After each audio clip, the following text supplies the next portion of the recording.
Assalamualaikum warahmatullahi wabarakatuh. Bismillah, alhamdulillah, assalatu wassalamu ala rasulillah, Sayyidina Muhammad bin Abdillah, wala khawla wala quwwata illa billah, amma ba'du.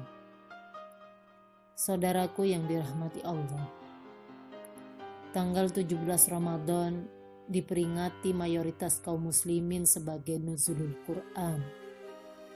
Apa itu nuzulul Quran? Dan apa kewajiban kita terhadap Al-Quran? Secara bahasa, nuzulul Quran adalah turunnya Al-Quran secara sekaligus dari Lauhul Mahfud ke Baitul Izzah, langit dunia, pada Lailatul Qadar. Kemudian Al-Quran diturunkan secara berangsur-angsur dari Baitul Izzah, langit dunia, kepada Rasulullah Sallallahu Alaihi Wasallam sekitar kurang lebih 23 tahun. Saudaraku yang dirahmati Allah, lalu apa kewajiban kita terhadap Al-Quran? Kewajiban yang pertama adalah mengimani Al-Quran, meyakini bahwa Al-Quran adalah firman Allah. Al-Quran adalah kalamullah. Al-Quran diturunkan untuk menjadi petunjuk bagi kita. Tanpa mengimaninya, manusia tidak mungkin menjadikannya sebagai pegangan hidup. Sebagaimana Allah telah jelaskan dalam Al-Quran, surat Al-Baqarah ayat 4. A'udzu billahi minasyaitonir rajim. Bismillahirrahmanirrahim. Walladzina yu'minuna bima unzila ilaika wa ma unzila min qablika wa bil akhirati hum yuqinun. Dan mereka beriman kepada kitab Al-Quran yang telah diturunkan kepadamu dan kitab-kitab yang telah diturunkan sebelummu, serta mereka yakin akan adanya kehidupan akhirat. Shadaqallahul adzim. Saudaraku yang dirahmati Allah, kewajiban yang berikutnya adalah membaca Al-Quran. Al-Quran adalah kalamullah, yang membacanya bernilai pahala. Kaum muslimin biasanya menghatamkan paling sedikitnya 1 kali pada bulan Ramadan. Namun, tak sedikit orang yang lebih cepat membacanya, hingga mampu menghatamkan beberapa kali dalam sebulan selama bulan Ramadan. Namun alangkah baiknya Al-Quran dibaca secara tartil, sebagaimana yang Allah firmankan dalam Al-Quran, surat Al-Muzammil ayat 4. A'udzu billahi minasyaitonir rajim. Bismillahirrahmanirrahim. Warattilil Qur'ana tartila. Dan bacalah Al-Quran dengan perlahan-lahan. Shadaqallahul adzim. Kewajiban kita yang ketiga adalah mentadabburi Al-Quran, yakni merenungkan Al-Quran, sehingga kita mengetahui maksudnya dan mengambil pelajaran serta petunjuk dari Al-Quran, sebagaimana firman Allah, surat Muhammad ayat 24. Bismillahirrahmanirrahim. Afala yatadabbaruna al-Qur'ana am ala qulubin aqfaluha. Maka apakah mereka tidak memperhatikan Al-Quran, ataukah hati mereka terkunci? Shadaqallahul adzim. Saudaraku yang dirahmati Allah, kewajiban kita yang keempat adalah menghafalkan Al-Quran. Al-Quranlah yang kita baca saat sholat, yakni surat Al-Fatihah dan setelahnya. Maka hendaknya kita menghafal Al-Quran sesuai kemampuan. Namun yang lebih ideal adalah menghafalkan Al-Quran seluruhnya, lengkap 30 juz. Kedudukan para penghuni surga nanti akan berbanding dengan hafalan Al-Qurannya. Semakin banyak ia hafal Al-Quran, maka semakin tinggi kedudukannya di surga. sebagaimana telah diriwayatkan dalam suatu hadis, yuqalu li sahibil Qur'ani iqra wartaqi warattil kama kunta turattilu fid dunya fa inna manzilaka inda akhiri ayatin taqra'uha.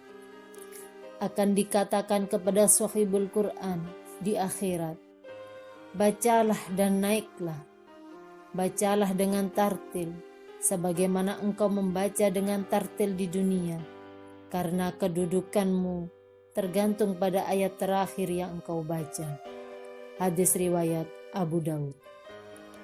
Saudaraku yang dirahmati Allah, adapun kewajiban yang kelima adalah mengamalkan Al-Quran. Apa yang diperintahkan Al-Quran hendaklah kita lakukan, dan apa yang dilarang oleh Al-Quran maka harus kita tinggalkan. Pendek kata, kita menjadikan Al-Quran sebagai petunjuk hidup.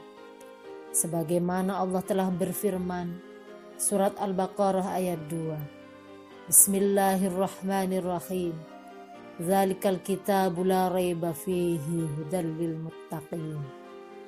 Kitab Al-Quran ini tidak ada keraguan padanya, petunjuk bagi mereka yang bertakwa. Shadaqallahul adzim. Kewajiban yang berikutnya adalah mendakwahkan dan mengajarkan Al-Quran. Mengajarkan Al-Quran ini menjadikan kita menjadi manusia terbaik dalam pandangan Allah. Sebagaimana telah diriwayatkan dalam suatu hadis, khairukum man ta'allamal Qur'ana wa 'allamahu. Sebaik-baik kalian adalah yang mempelajari Al-Quran dan mengajarkannya. Hadis riwayat Bukhari. Saudaraku yang dirahmati Allah, adapun kewajiban yang ketujuh adalah memperjuangkan dan membelanya. Kita juga berkewajiban memperjuangkan dan membela Al-Quran, memperjuangkan agar nilai-nilai Al-Quran tegak dalam kehidupan, dan membela jika Al-Quran dihina atau dinistakan. Karena pada hakikatnya Allah tidak membutuhkan pembelaan kita, namun dengan membela Al-Quran, Allah akan membela dan menolong kita. Sebagaimana firman-Nya dalam Al-Quran surat Muhammad ayat 7. Bismillahirrahmanirrahim. Ya ayyuhalladzina amanu in tansurullaha yansurukum wa yusabbit aqdamakum. Hai orang-orang yang beriman, jika kamu menolong agama Allah, niscaya Dia akan menolongmu dan meneguhkan kedudukanmu. Shadaqallahul adzim. Adapun kewajiban yang berikutnya adalah menerapkan dalam kehidupan bermasyarakat. Tak cukup hanya mengamalkan Al-Quran secara pribadi. Kita perlu berupaya menerapkan Al-Quran dalam kehidupan bermasyarakat dan bernegara. Sebab Al-Quran adalah petunjuk hidup, dan Allah menghendaki kita menerapkan Islam secara kafah. Sebagaimana firman-Nya dalam Al-Quran surat Al-Baqarah ayat 208. Bismillahirrahmanirrahim. Ya ayyuhalladzina amanu dkhulu fis-silmi kaffah wa la tattabi'u khutuwatis syaitan innahu lakum aduwwum mubin. Hai orang-orang yang beriman, masuklah kamu ke dalam Islam keseluruhan, dan janganlah kamu turut langkah-langkah setan. Sesungguhnya setan itu musuh yang nyata bagimu.